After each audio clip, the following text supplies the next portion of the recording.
Vamos a seguir viendo el estudio de caso que estábamos analizando en clase sobre el sistema de órdenes de compra. Recordemos que hay una serie de cosas que hay que identificar para que el SRS sea exitoso. Ustedes han hecho su mejor esfuerzo, primero partiendo de una cuestión meramente empírica,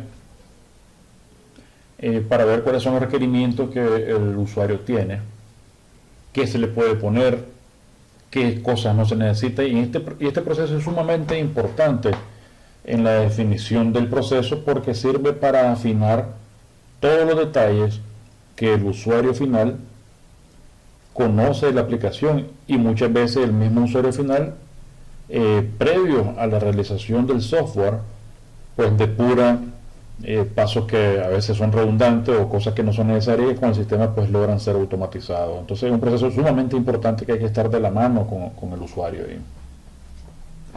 En el ejemplo que teníamos, mirábamos varias eventualidades, hay varias cosas, varios requisitos y que ya lo vimos en la clase pasada, y desglosándolo un poco, pues tenemos varias situaciones. Como lo más importante es identificar los actores para poder hacer el diagrama de caso.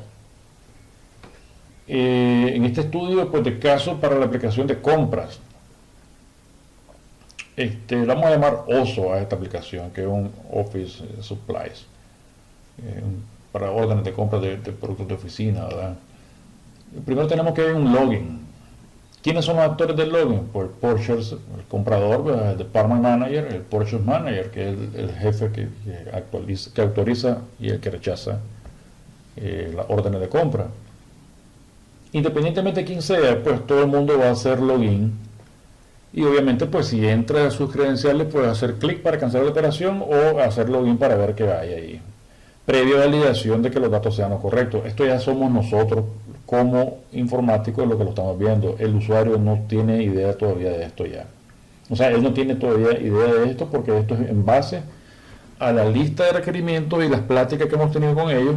Ya nosotros estamos en papel escribiendo esto, haciendo un listado de los requerimientos que puede tener el sistema y cómo podría ir funcionando la lógica de cada uno de ellos.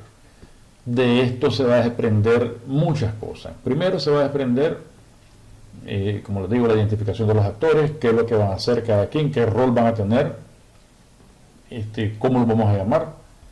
Pero también vamos a ver, aparte del uso de casos, vamos a ver los diagramas de secuencia, cómo van a reaccionar las interfaces también, hasta que el usuario pues, pueda estar completamente satisfecho que el algoritmo y todo el seguimiento que estamos planteándole sea el correcto.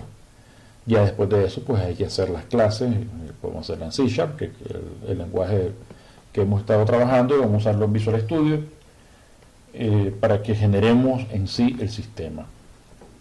En esta primera instancia tenemos, bueno, también esta segunda instancia, porque ya hemos platicado con el usuario, tenemos el login, como les digo, los actores son eso que hemos marcado aquí.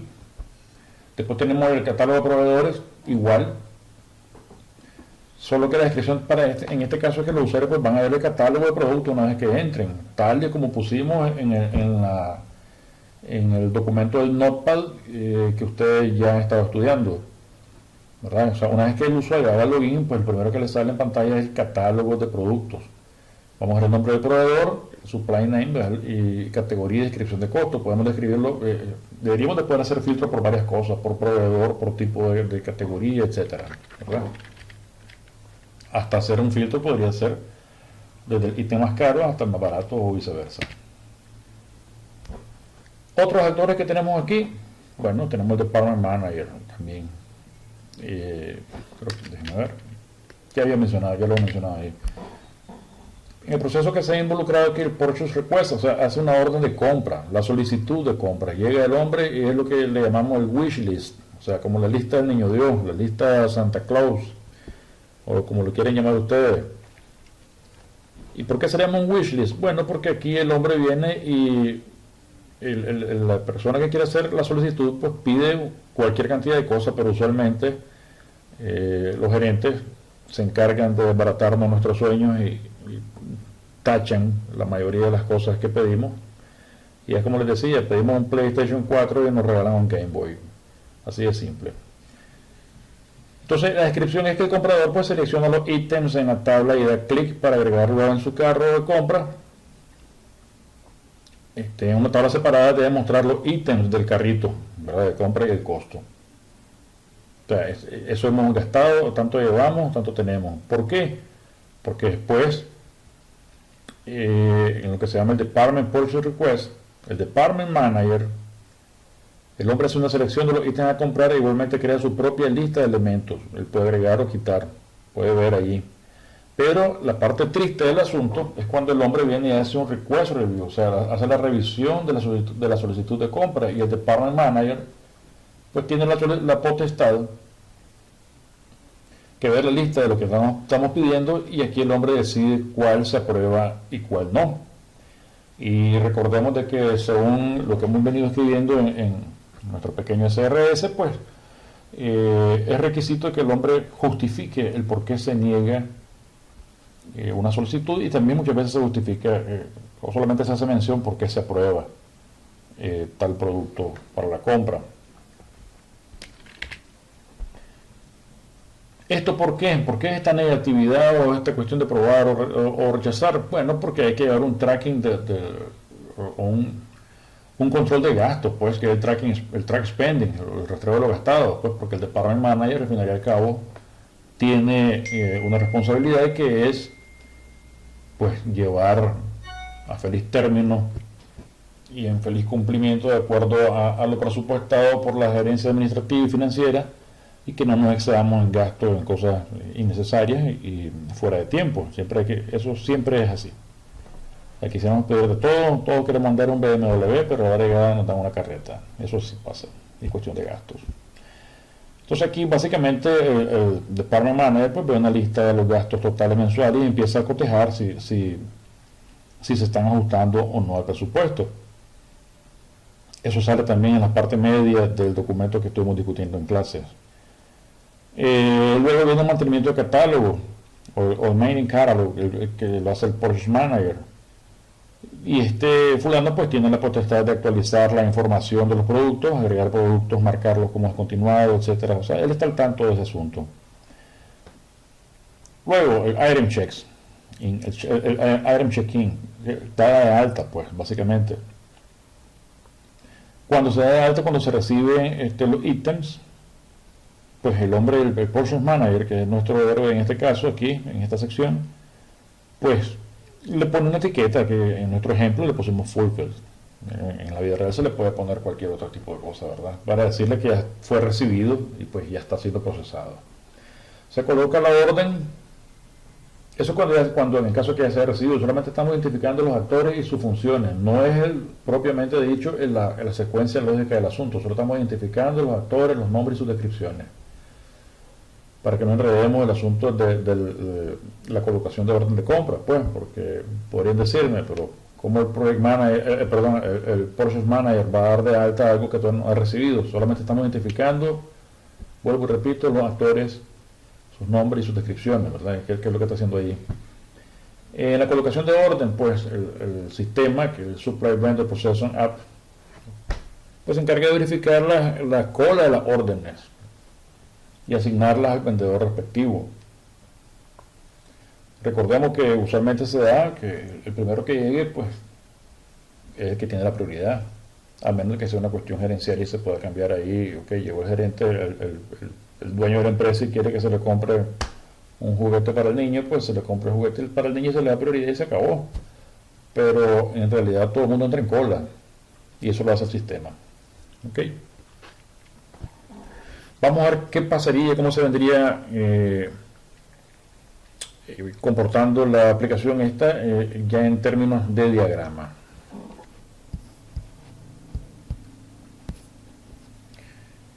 Bien, de acuerdo a nuestro estudio, pues podemos identificar varios actores ya. Tenemos el Purchase, el Department Manager, Purchase Manager, y al final tenemos por ahí al Supply Vendor Processing App, que es la aplicación en sí, ¿verdad? Entonces, esa cosa hay que plasmarla ahora en un diagrama. Lo primero que tenemos que hacer, pues, es que tenemos que identificar el subsistema como tal, que en este caso es el mismo sistema. Pues, lo voy a poner aquí. Oso. Ya lo teníamos arriba, pero bien. Vamos a dar un actor, que este nene se llama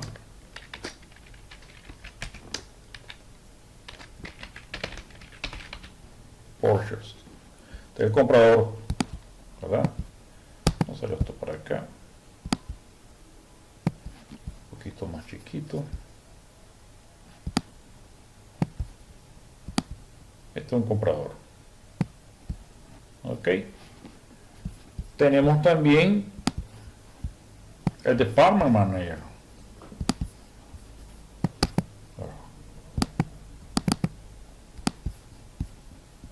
Que se va a poner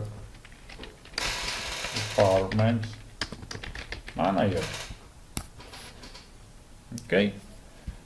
Tenemos el Purchase Manager.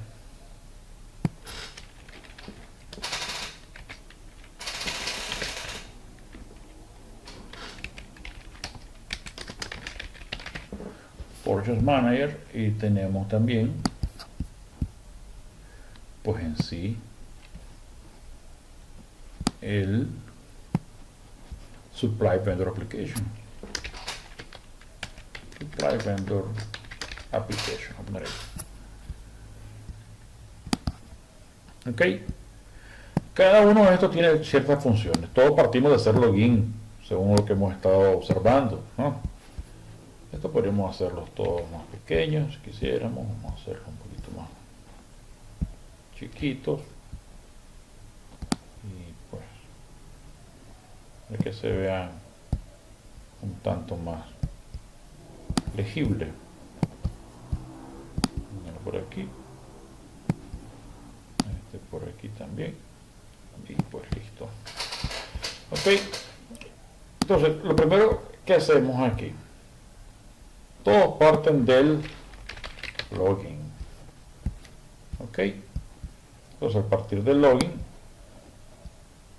vamos a poder listar productos. Es decir, para que podamos ver todo el asunto, tiene que ser login. Si no, nadie va a poder ver nada.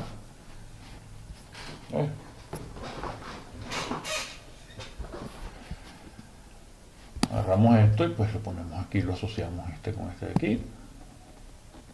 Este actor vamos a hacer con este. Aquí también tiene que ser login, sí o sí. Todos van a ser login. Con este login. El Purchase Manager también va a ser login. Todo el mundo. Si no, no vamos a poder ver nada. Ok. Una vez que hacemos login, ¿qué sucede? Bueno.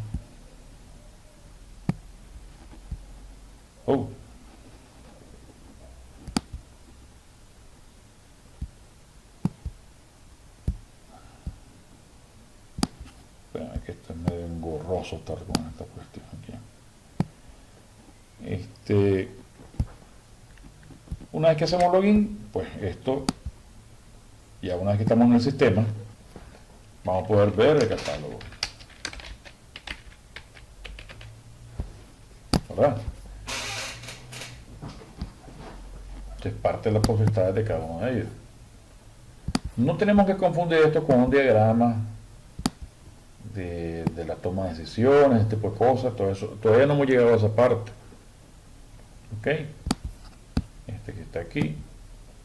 También para ver el catálogo, obviamente, porque él es el Department Manager. Seguidamente de esto, ¿qué sigue? Pues la orden de compra en sí. Vamos a hacerla aquí. ¿Qué es lo que es esto? Bueno,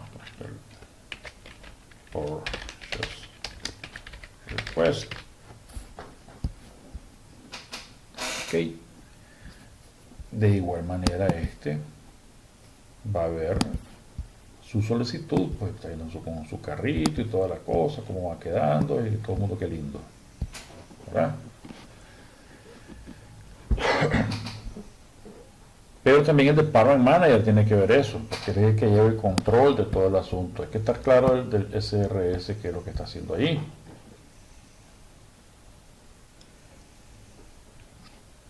Fijámonos en el siguiente globo. En este globo ya, o en esta sección, ya el comprador ya no tiene acceso ahí. ¿Por qué? Porque está a cargo del track spending. Y esa no es potestad del comprador, ver cómo está gastando. ¿Quién hace eso? Pues esto lo hace el Department Manager. Ok, está ahí. ¿Qué falta? Déjenme ver, creo que esto lo podemos estirar un poquito más para acá.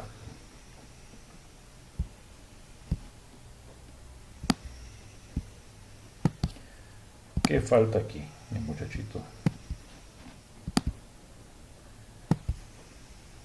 Pues hay que ver qué dice el SRS.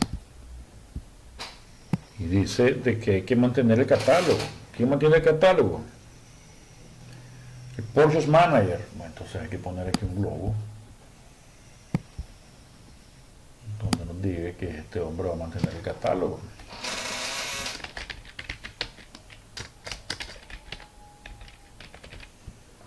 Hace mantenimiento del catálogo.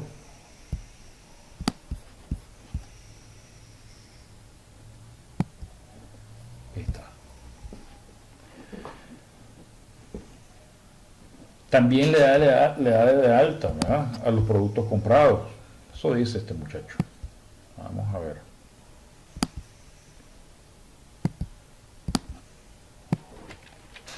Le da item check king.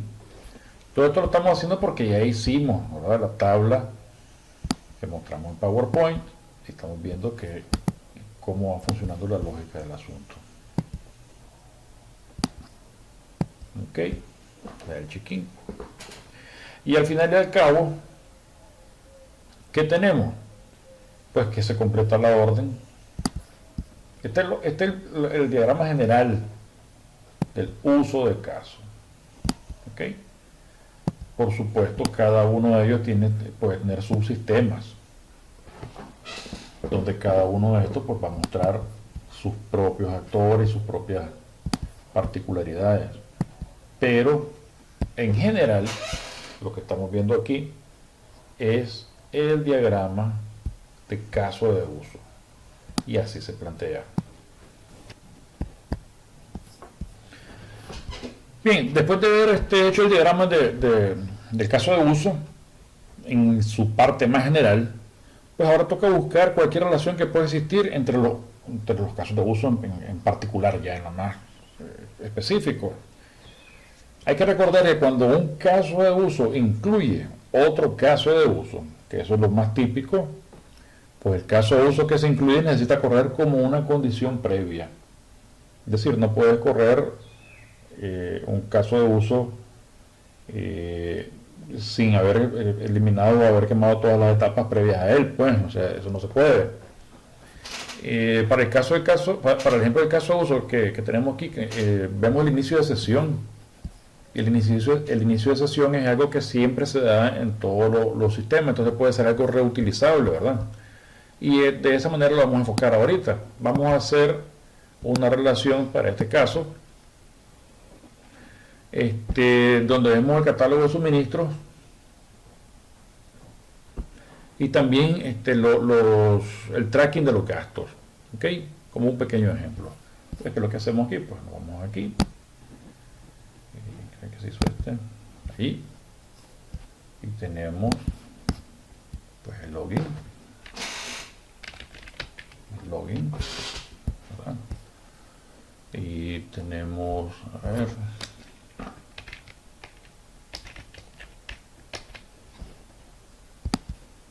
vamos por aquí y tenemos este aquí, y este que está aquí es el track spending, y este que está aquí es view catalog. Ok, pero entonces esto lo hacemos con una línea punteada.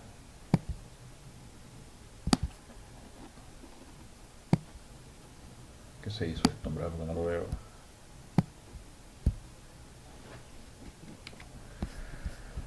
Bueno, aquí está, me está dando un problema esto, pues.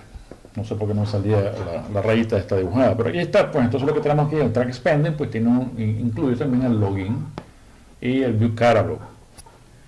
Es porque es reutilizable todo esto. ¿Ves? Como le digo, el caso de uso en este particular del login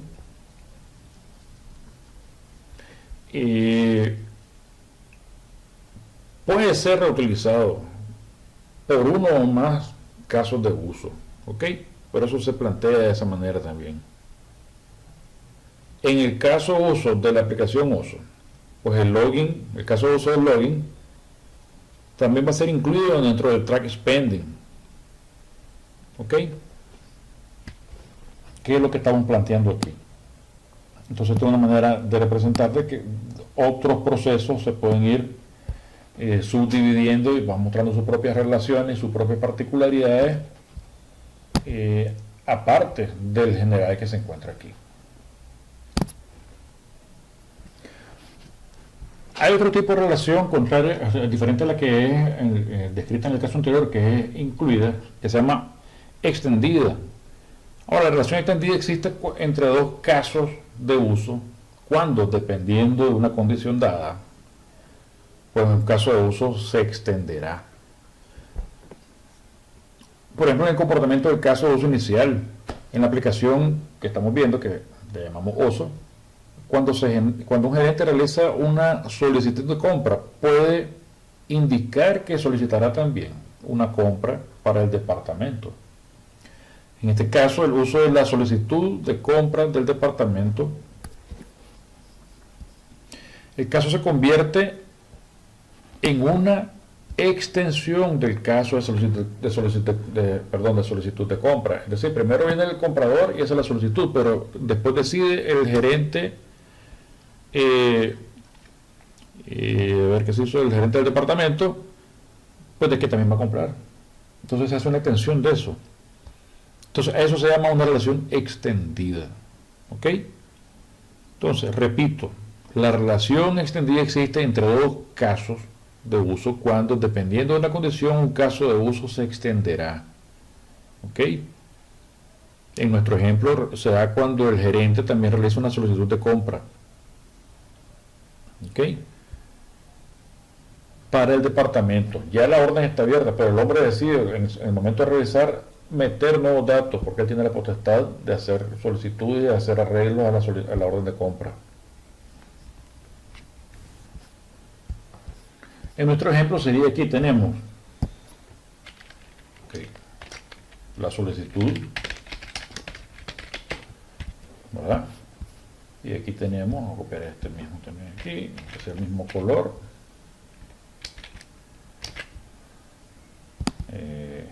Ponerlo por aquí, un poquito más grande, para que se vea más.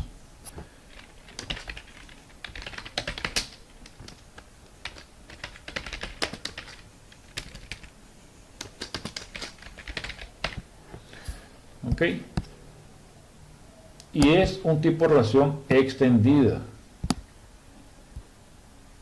Entonces aquí lo marcamos plenamente identificado con ese pequeño label que sale ahí.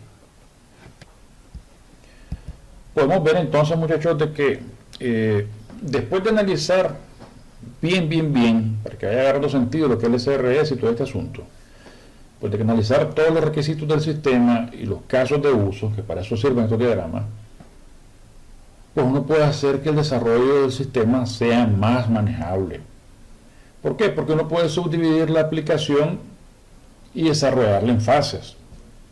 O sea, si lo tenemos todo en la cabeza y el diagrama lo tenemos en la cabeza, de repente nos confundimos, sobre todo cuando son sistemas bastante grandes. Cuando son sistemas pequeños, pues quizás no sea tan relevante llevar un orden de diagramas de caso, de uso de caso y ese tipo de cosas, a como lo estamos haciendo, pero cuando son cosas grandes, sobre todo formales, más que todo corporativas, cuando las empresas se rigen por estándares altos pues para el desarrollo de software, es decir, donde no se hacen a la loca, sino pues con orden precisa y con Standard Operation Procedure bien establecidos, pues, ¿verdad? Vale la pena aprender este tipo de cosas y desarrollarlo en fase y subdividirlo, porque de esa manera podemos hacer la planeación del proyecto y ponernos metas reales y decir, ok, voy a subdividir todo el sistema de órdenes de compra en tales y tales subsistemas y lo voy a ir desarrollando, y eso me da un margen para ir desarrollando todo el software, qué sé yo, en 2 meses, por decir algo. ¿Ok? La primera semana voy a hacer tal parte, la segunda semana tal parte, así, y lo va subdividiendo y después hace todo un conjunto del sistema. En otro ejemplo, podríamos desarrollar la parte de solicitud de compra, donde se hace la primera solicitud. Y a continuación uno podría desarrollar, por ejemplo, solo por mencionar algo, la parte de solicitar la revisión, y luego el registro del artículo cuando es adquirido, etcétera. Pues, entonces vamos a ir viendo paso a paso cómo se puede ir haciendo eso, y ahorita vamos a desglosar solamente una pequeña sección sobre este sistema para que vayamos sobre la jugada. Ya en este caso pues vine y dividí básicamente con lo que es el login, pues uso relación de tipo include, y que es de tipo extensivo, donde estamos viendo pues ya en el diagrama lo que hablábamos sobre la decisión del Department Manager de haber utilizado más pues o extendido más la orden de compra, pues entonces se representa en el diagrama mediante una relación de tipo extend. El Department Request, el Department Purchase Request tiene una relación de tipo extend con el Purchase Request. ¿Ok? Procedemos ahora al desarrollo del modelo de clases. O sea, luego como hemos estado viendo el CRS, hemos venido desglosando el uso de casos, los actores, qué proceso puede implicar, qué subproceso puede implicar, pues empezamos a pensar en más detalle ya de cómo pueden ser las clases en particular. El desarrollo de clases naturalmente tiene sus propios, tiene sus bemoles, ¿verdad? No es tan sencillo como quisiéramos, ¿verdad? Porque es una parte delicada, donde se vuelve una parte estructural del sistema, ¿verdad? Primero lo que hacemos es, antes de meternos a cualquier otra cosa, es identificar las clases. O sea, en general. A posteriori hacemos la identificación de atributos con sus asociaciones y su comportamiento. Primero tenemos que identificar de forma general las clases. ¿Ok? Supongamos que tenemos una clase que es de comprador. Ok, identificar la clase que es de comprador. No te empezás a preocupar de que si el comprador tiene campos o atributos de tipo nombre, apellido, dirección, etcétera. No, eso ahorita no tiene caso. Lo principal es identificar de qué manera esa clase se va a relacionar con otra clase, qué métodos podría tener, qué comportamiento en realidad. Ni siquiera hablamos de métodos, hablamos de comportamiento todavía. ¿Ok? Veamos por ejemplo en el siguiente caso, se escriben los pasos, ¿verdad?, para el View Supply Catalog, entre otras cosas. Obviamente esto es solamente un ejemplo, entre otras cosas. Pues el usuario hace login y se ha asignado un nivel de estatus. Pues esto es una condición requerida. O sea, el usuario no puede ver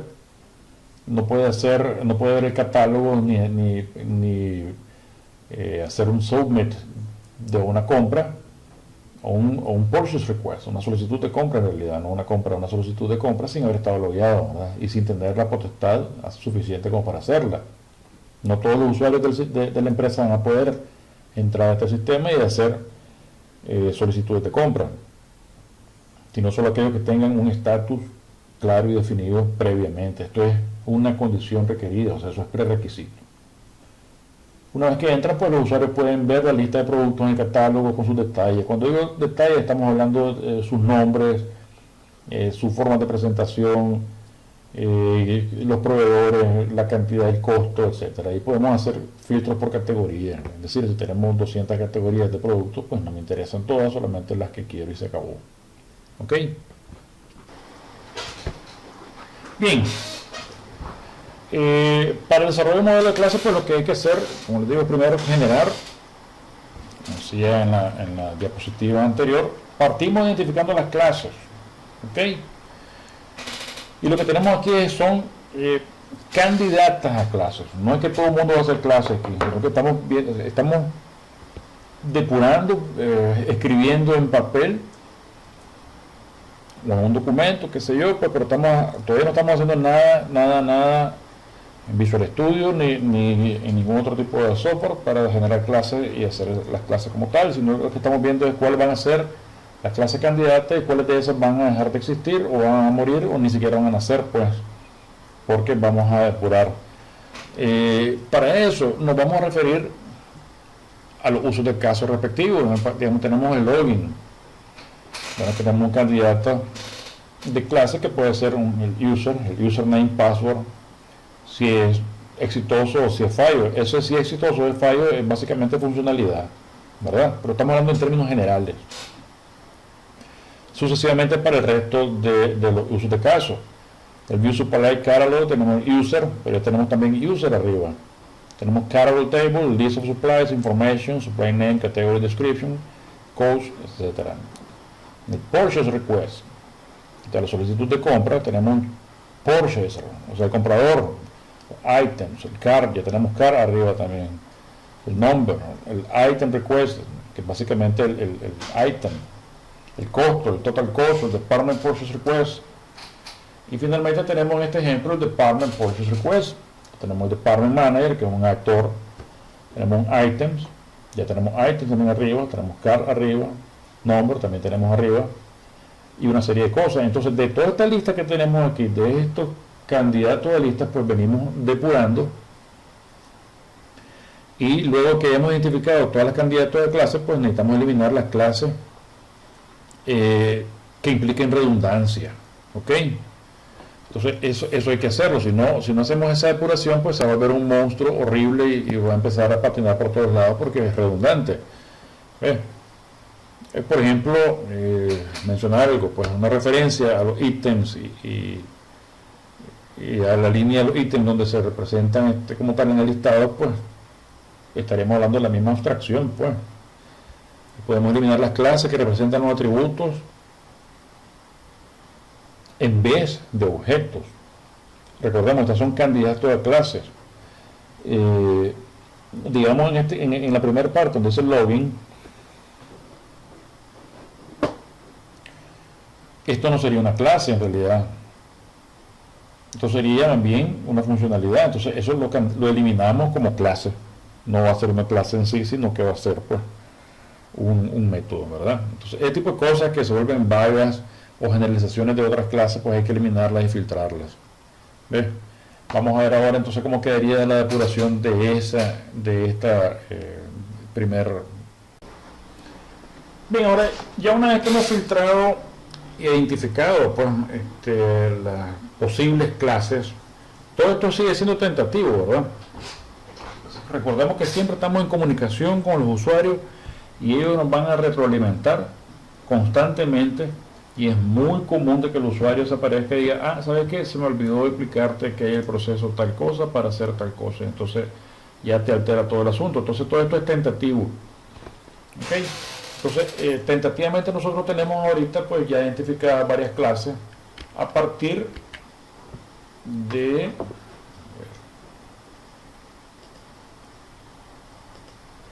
todo esto que hemos venido hablando aquí de los posibles candidatos, ¿verdad? Entonces identificamos que algunas clases que son filtradas ya y tenemos employee, department manager, order item, product catalog. Y las empezamos a representar ya gráficamente como tal. Ahora, ya empezamos a crear cosas más particulares, más específicas. Empezamos a identificar los atributos posibles de la clase. Posibles, ¿verdad? En este caso tenemos Department Manager con el plugin ID, Login Name, Password y también hablamos del tipo de datos que podrían contener. ¿Ok? En el employee, de igual manera, tenemos el employee ID, el login name, el password, department, first name, last name, la orden, order item, etc. Igual para el producto, para que finalmente lo podamos representar ya como un posible diagrama de clases. O sea, ya estamos cayendo más a lo particular. Y en este caso, nuestro also class diagram ya con atributos identificados hasta el momento estaría así. Tenemos los employees ya con su nombre de atributos y su nombre de campo, también con propiedad, ¿verdad? Con propiedad. Los campos tales con el de tipo tal, igual Department Manager. Department Manager sale con un color diferente de texto, de font, pero no es nada en particular. El Product Catalog, ¿por qué no tiene nada? Bueno, porque lo vamos a sacar de unos métodos. O sea, eso básicamente se va a alimentar del listado de productos, pues. Tenemos el producto igual, con su tipo de datos, igualmente, las órdenes y el order item. ¿Ok? Bien, antes que digamos lo que son las asociaciones en las clases, cómo se establecen las relaciones entre sí, recordemos un poquito, haciendo un pequeño repaso, pues antes de caer a eso, sobre lo que son las clases. La clase básicamente es la abstracción de cualquier objeto, ya sea concreto, real, o algo abstracto, como por ejemplo una orden de compra, pues.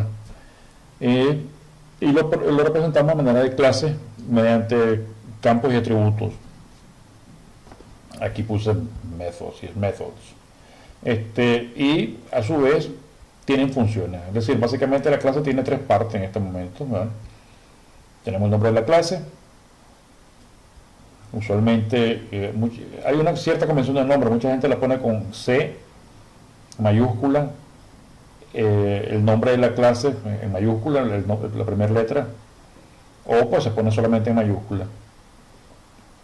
Los nombres de los atributos o los campos también, ¿verdad? Con su tipología, de que si es entero, etcétera, etcétera, etcétera.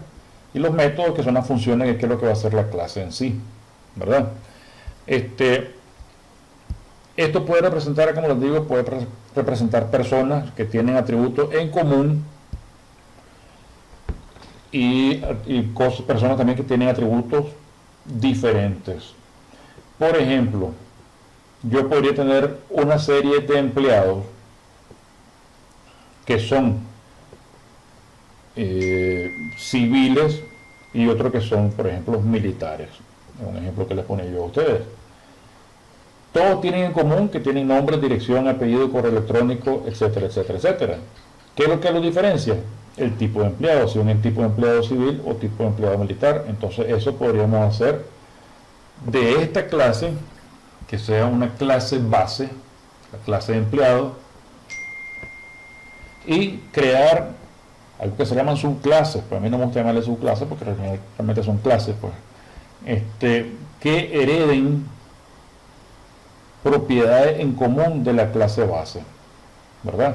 O sea, no tenés que estar escribiendo nuevamente nombre, apellido, dirección, etcétera, etcétera, etcétera, para cada uno de los soldados o para cada uno de los civiles dentro de la clase civil o militar, cuando ya podemos heredarlos de una sola clase.